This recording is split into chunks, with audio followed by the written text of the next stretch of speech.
नमस्कार मित्रांनो, स्वागत आहे तुमचं पुन्हा एका नवीन व्हिडिओमध्ये. मित्रांनो, सेक्स हा सुखी वैवाहिक जीवनाचा एक महत्त्वाचा भाग आहे.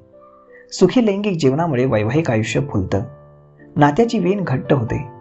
परंतु कधीकधी एक वेळ अशी येते की स्त्रियांचा सेक्समधला रस हा कमी होऊ लागतो किंवा तो संपून जातो आणि तो त्या विषयच टाळू लागतात. मग नवऱ्याला सतत नकार देणं आणि मग त्यांचं मन त्या संबंधातून उडून जातं. अनेकदा नवरा हे समजून घेतो, पण कधी कधी यावरनं मतभेद निर्माण होतात आणि मग घरामध्ये वाद, भांडणं, धुसफूस चालू होते. ती मुद्दामच करते किंवा तिचं बाहेरच कुठेतरी काहीतरी आहे.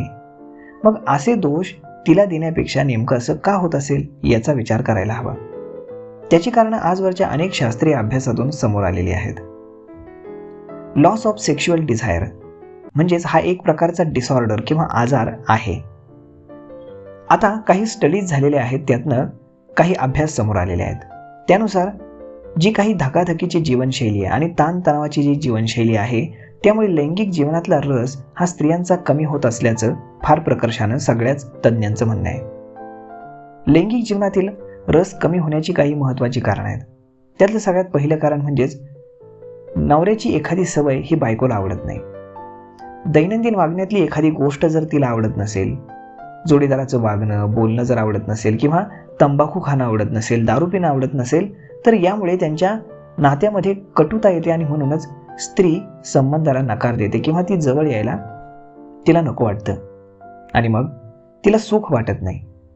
त्यामुळे मग चिडचिड करण्यापेक्षा आपल्या बायकोला विश्वासात घेऊन जर मन मोकळेपणानं बोललं, काय गैरसमज आहे किंवा कशाबद्दल नाराजी आहे ते जर समजून घेतलं, तर त्यावर तोडगा काढणं सहज शक्य आहे आणि तुमचं नातं देखील सुधारू शकतं. आता दुसरी महत्त्वाची गोष्ट म्हणजेच फोर प्ले संदर्भातल्या महिलांच्या अपेक्षा. महिलांना फोर प्ले फार आवडतो, परंतु खूप साऱ्या महिला ह्या ते बोलून दाखवत नाहीत. काय सांगायचंय त्यांना कळत नाही का असं त्या म्हणतात, परंतु ते चुकीचं आहे.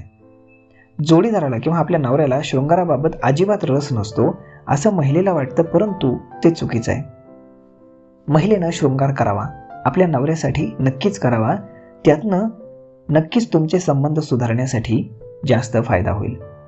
आणि राहिला हा प्रश्न फोर प्लेचा. त्यामुळे जर बायको जरी नाही म्हणाली किंवा मग तिनं काही सांगितलं जरी नाही, तरी हे नेहमी लक्षात असू द्या की स्त्रियांना फोर प्ले फार आवडतो. आणि जर तुम्ही फोर प्लेमध्ये जास्त वेळ दिला नाही, तर महिलेच्या प्रायव्हेट पार्टमध्ये ओलसरपणा येत नाही आणि अशा वेळी महिलेला संबंधांवेळी वेदना होतात, त्रास होतो आणि कधीकधी तिला कामोत्तेजना अनुभवता पण येत नाही. आणि म्हणूनच फोरप्लेसाठी जास्त वेळ देणं फार गरजेचं आहे. यामुळे महिलांना काम सुखासाठी फोरप्ले हा फार महत्त्वाचा भाग आहे. त्यांच्यासाठी कामक्रीडेच्या कृतीपेक्षा ते अधिक महत्त्वाचं आहे. आता तिसरं महत्त्वाचं कारण म्हणजेच ताणतणाव, थकवा. मित्रांनो, ऑफिस आणि घरातील सर्व कामांनी थकवा आलेला असू शकतो. त्यामुळे सेक्स करण्याऐवजी रात्री विश्रांती घेणं तिला जास्त महत्त्वाचं वाटतं. शरीर संबंध ठेवायला खूप ऊर्जेची गरज असते. दिवसभराचा थकवा असताना रात्री शरीर संबंध ठेवणं किंवा ठेवताना तो उत्साह जाणवणं शक्य होत नाही. त्यापेक्षा रात्री छान झोप घेऊन तुम्ही दुसऱ्या दिवशी पहाटे फ्रेश मूडमध्ये असताना संभोग केल्यास जास्त उत्तम ठरतं. किंवा मग सुट्टीच्या दिवशी वीकेंडला प्लॅन करून तुम्ही तुमच्या बायकोसोबत चांगला वेळ घालवू शकता. आता चौथं महत्त्वाचं कारण म्हणजेच सेक्स संदर्भात वाटणारी भीती. मित्रांनो, सेक्स दरम्यान वेदना जर जाणवत असतील तर स्त्रीरोग तज्ज्ञांचा सल्ला घ्यायला हवा. अनेकींना त्या संदर्भामध्ये भीती वाटते. वेदना होतात पण ते सांगता येत नाही आणि म्हणूनही शरीर संबंध त्या टाळतात. त्या संदर्भामध्ये निकोप चर्चा, प्रसंगी डॉक्टरांचा सल्ला आणि परस्पर सामंजस्य हे फार महत्त्वाचं आहे. त्यामुळे या काही गोष्टी तुम्ही लक्षात ठेवायला हव्यात.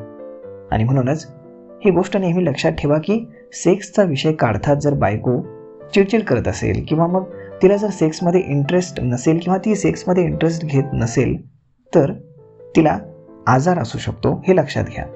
हा आजार फार मायनर आहे. त्यामुळे तुम्ही डॉक्टरांचा सल्ला यामध्ये घेऊ शकता आणि यातनं मार्ग काढून तुम्ही तुमचं आयुष्य, लैंगिक आयुष्य नक्कीच सुखी बनवू शकता. तर मग मित्रांनो, अशा पद्धतीने याचा तुम्हाला नक्कीच फायदा होईल. आय होप तुम्हाला हा व्हिडिओ, या व्हिडिओमध्ये दिलेली माहिती नक्कीच आवडली असेल. जर आवडली असेल तर आपल्या जवळच्या मित्रमंडळींसोबत देखील हा व्हिडिओ तुम्ही शेअर करायला विसरू नका. धन्यवाद.